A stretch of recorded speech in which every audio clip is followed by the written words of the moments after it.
I think self-belief makes me happier. I think respect, for people respecting me, is almost ego. Okay. Yeah. Because when it comes down to it, if I have self-belief, I don't need people's respect. The story you're about to hear is real. A real client working with David Holman to achieve extraordinary results. David has worked with high performers such as Olympic athletes and business owners, as well as those looking to develop meaningful relationships. Aside from names and certain characteristics which have been changed to protect clients' confidentiality, all other details are true. This special season is brought to you by the Self-Belief Chief podcast. We continue from the last episode, speaking to someone who'd been attacked by their ex-partner. I mentioned about how those sorts of incidents and moments can shake our identity. And I want to help him realign to his very best self, maybe a version of him that he's never met before. I'm going to take him through a values-based exercise to uncover various layers that are going to surprise him along the way. And actually that he can see he's made it a bit more difficult to enjoy life, as many of us do. I want you to really pay attention, close attention, to some of the questions that I'm asking. Some of them will sound like very similar questions, but I'm really trying to get to the heart of the matter.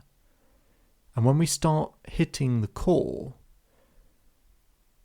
notice how his physiology changes, how he talks with more freedom, and how he finally gets to become who he's always wanted to be. As we begin the episode, I've just asked him what values does he think he's been living by up until now. Let's get into the episode. I think probably helping others has been at the top. Helping others, okay.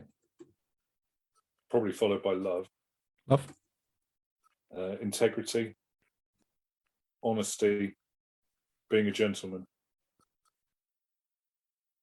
What order do these values have to be in for you to be as happy as you could possibly be? There are 3 things you can do. You can change the order, you can take some out, and you can put in new ones. Top of the list has to be integrity. Okay. Being happy with myself, knowing my own value.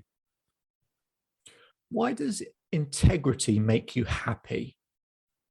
A sense of certainty. To have integrity, you would know your mind, have the certainty in your actions, and whatever other people may perceive about, their perception of things, to be certain in yourself. Okay. Why does certainty make you happy? Because it prevents or reduces anxiety and procrastination. Okay. I'm going to ask a load of annoying questions, so bear with me. Why does reducing anxiety make you happy? Because I'm not worrying about what other people think, what other people are doing, whether my actions are hurting other people, and having a sort of a worry that I'm not being fair to myself or others. If you're not worrying, what does that allow you to do instead of worrying? Get things done. Better with people. Good. What was that last bit? Communicate better with people. Communicate better with people. Good. Why does communicating better with people make you happy? I feel more confident. Feel more confident. Good. Why does confidence make you happy? I promise this interrogation will end soon, but it's a greater sense of well-being and value in myself. And you said about, one word you used therefore is well-being. Okay, good. And the other side of it is you said it allows me to get things done. Doing what things make you happy? My work, but not being efficient, and the satisfaction and the feeling I get once I know I've done my work to the best of my ability and I'm happy with the results, but also them being able to step away and go and do things without, whether it's the garden or doing some bits and pieces for myself, or when I've got the children, having the satisfaction of their enjoyment, and not having it cluttered with, I've still got to get this done, I haven't done this yet, or this went wrong, what did I do wrong, and various other things. Good. So the reason I ask the sequence of questions is because we're asking the question, what would make you as happy as you could possibly be? And you said integrity, which nothing wrong with that. Great. But I just wanted to test the waters. Why does integrity make you happy? Well, it gives me certainty. Is certainty about being happy, or is it about not feeling unhappy? Yeah. So I asked the question, okay, so what about certainty? Well, it allows me to do this better. Well, what does doing those things allow you to do? Or if that's certain, of that sorted, what does it allow you to do? Where we got to, you say these words in a different way to all the other words you're talking about. When you talk about well-being or satisfaction or being able to enjoy time with your children, it doesn't have the intensity of integrity and certainty. My argument might be, only based on the way that you reacted to talking about each of those parts, is that it's not that it's integrity and certainty that make you happy. It's that those things allow you to do the things that make you happy. Yeah. So you can keep integrity, by the way. It's not for me to say what should be in this list. But if at the end of that chain was well-being, should well-being be on this list? Yes. So I went through that line of questioning because I have found over the years this is what all human beings do. We prioritize things, behaviors, values, actions that just keep us secure, that keep us safe, to not go through too much trouble. And we do them so that further down the road, maybe we're allowed to enjoy ourselves and be content and be happy. Whereas actually what we could just be doing is finding out, what are we trying to do with these things, with integrity, honesty? Do those things make us happy, or do they just open a door for us to allow us to eventually be happy? And let's find out what those things are that actually do make us happier. We won't be happy all the time, but we might as well be consistent in doing the things that would help us enjoy life a lot more. Because isn't that what we really want? To enjoy ourselves more? Well, I think you're right. I mean, with well-being in there, children have got to be in there. That's love. There's family in general, but okay, you can put family. Yeah. I think honesty and integrity kind of go hand in hand. Absolutely. Yeah. So it's almost like an overload or an overkill on that sentiment, isn't it, to a certain degree? So you're right. Yeah. Honesty, and just parcel it in with integrity, because if you have integrity, you're honest. Yeah. Achieving things. Okay. Setting a goal or a task and achieving it to your own satisfaction gives you that sense of well-being, that glow inside, the confidence, quality of life. That's something that I think everybody wants to strive for, and a value that everybody wants to achieve. I think learning as well. You mentioned learning. Yeah, good. Okay. Yeah. I love learning new things. I've got far too many books. Just that I love reading, and you always learn something different. Or learn. I'm reading P.G. Wodehouse at the moment. I've just bought some Oscar Wilde, and all that. You just sort of soak in the language, and yeah, I think it's fascinating. Great, and that's gives me, achievement and well-being and that kind of thing as well. Good. I'll always be a gentleman because that's just how I was brought up. Does it make you as happy as you could possibly? If it does, great. Does it make you? Yeah. Yeah, I think maintaining that standard that doesn't lessen to other people. Okay. Going back to the situation that developed last week, I was always brought up that when everybody else around you is losing their head, you keep yours. Mm-hmm. Crisis management.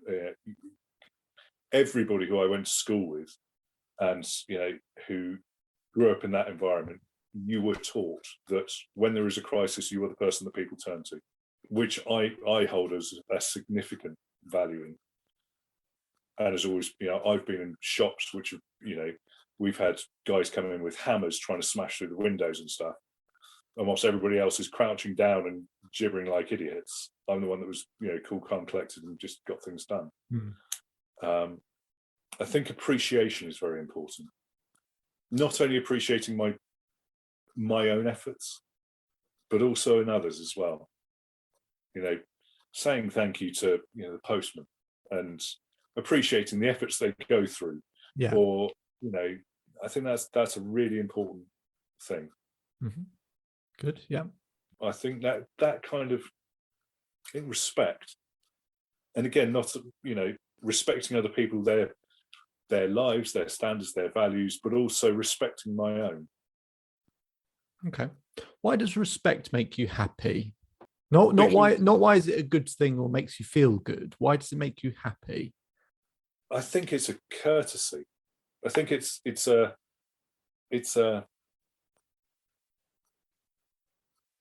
valuing other people, I think, is very important, but it's also as important that they value you. Mm-hmm. Yeah, it is important. Why does it make you happy? And i.e., what does respect give you? Confidence. Yeah. What does confidence give you? Self-belief. What does self-belief give you? Well-being. So well-being. Okay. So with some of these things, people, as what I'll show you in a moment, is we can often prioritize values that we see as important, but often values we see as important to be able to connect with other people. You don't ever have to think they're not important. They're great things to uphold: respect, manners, all of that stuff. Yeah. Again, for you, with respect can absolutely be on this list, because respect can be on this list because if it makes you happy, then that's all that matters. But with some of these, I might argue, okay, respect or being a gentleman, is that the end of that line? Is that where the happiness exists? Or do we imagine the happiness exists later because we're doing that? And that's a different thing. It's not that has created happiness. Happiness is actually over here, but we think this is a source to get there. And that isn't the same as that being a value that makes us happy in and of itself. For you, it might be. It might be that in the moment of being respectful, that's actually making me happy in that second, in that moment. If it is, great, we'll keep it. But if it's not in that second and it's the consequences of it, then let's find out what the thing is down the road. But it's totally up to you. Actually, I think you've got a fair point. In that case, we've got respect. We think respect gives us confidence. Great. Confidence gives us a sense of self-belief. It gives us a sense of well-being. We can even stretch well-being now and go, right, why does well-being make us happy? And you might go, well, so for example, someone I did this with last week, they put time in there. And I said, well, what does time give you? And then they listed all the things that they would love to do and appreciate and love, and the people and all this, sort of broke out all those different things. And so what we had with inside time was actually 10 values that he really valued. And then they all went in there instead of one thing that was time. Now, he could have put time in there because having time can make us happy as well, because it gives us a sense of freedom. But that might be what's going on here in terms of that well-being allows us, from what it sounds like to me, is space to breathe. Yeah. Amongst everything else going on. And when we've got space to breathe, then we can get our head up and we can see the horizon and actually see what matters. And that's the stuff that we really value. So maybe the way for you to think about it is, if I'm on the beach and respect is where the beach is, what's on the horizon? Ooh. Respect gives me a sense of self-belief, because it shows that other people believe in me, and it shows that what I do and how I feel is of value or matters.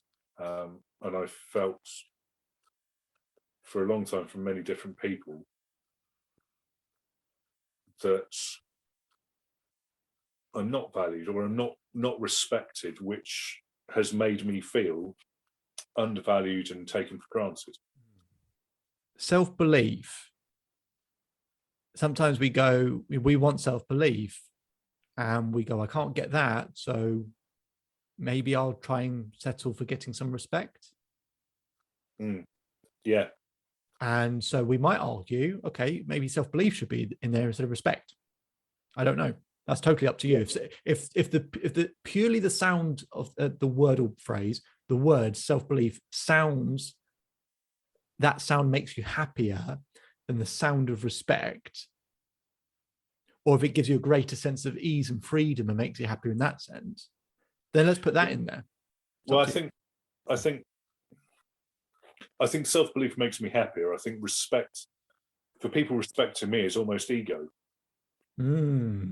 Okay. Yeah. Because when it comes down to it, if I have self-belief, I don't need people's respect. Good. Good. That's a really it's quite a profound point you make, because one of the problems, I did a talk quite recently on sort of today's generation, I guess, and what's happened was 100 years ago we valued character, and today we value personality. Personality is what you show outwardly and externally and receive, and character is about what you're actually doing internally and sharing. Yeah. Personality is what do I show and get, and characters, who am I and what do I share? When you live through character rather than personality, people are a hell of a lot happier. That's why people on reality TV shows where it's all personality, and they start getting, because personality gets rewarded today. That's the problem. That's why people are miserable, because they try and create the personality rather than develop their own sense of character. I think the difference between respect and self-belief, in the way that you've described it, is self-belief is that character trait and element, and getting respect is that sort of external validation personality thing. What other changes would we make? You're doing really, really well so far, by the way. Really well. What other changes would we make? I think your point about external validation, if I'm happy in what I do, then I shouldn't need the gratitude and appreciation of other people as a sort of pat on the back. And I think that, whilst I will always do my best to help other people, perhaps I've been doing it for the wrong reason, to get that gratitude, to get that respect, as a boost to my own feeling of self-worth, rather than feeling worth enough on my own, and that being a byproduct. And I think a lot of those things are sort of helping others. I think courtesy is a good value, but I think very much like you, it's something that I've been brought up with, to do as the right thing, not necessarily something that makes me happy. Exactly that. Yeah. And I think fairness comes into that as well. Sometimes I'm very fair to other people, overly fair to other people that don't deserve it, and in doing so, I'm not being fair on myself. Yeah. Really, really, really, really good. And there'll be a module we'll do at some point, which is about learning to genuinely be able to give unconditionally. Mm. When you're able to do that, it doesn't mean you can do it all the time, but when you're able to really do that sincerely, not kind of I'll try and like sincerely actually feel that we're doing it unconditionally, it absolutely will set you free.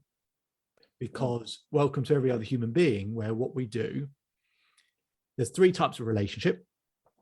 There's a grade A, which is giving unconditionally, which is like the beginning of any intimate relationship. We just do anything and do it unconditionally.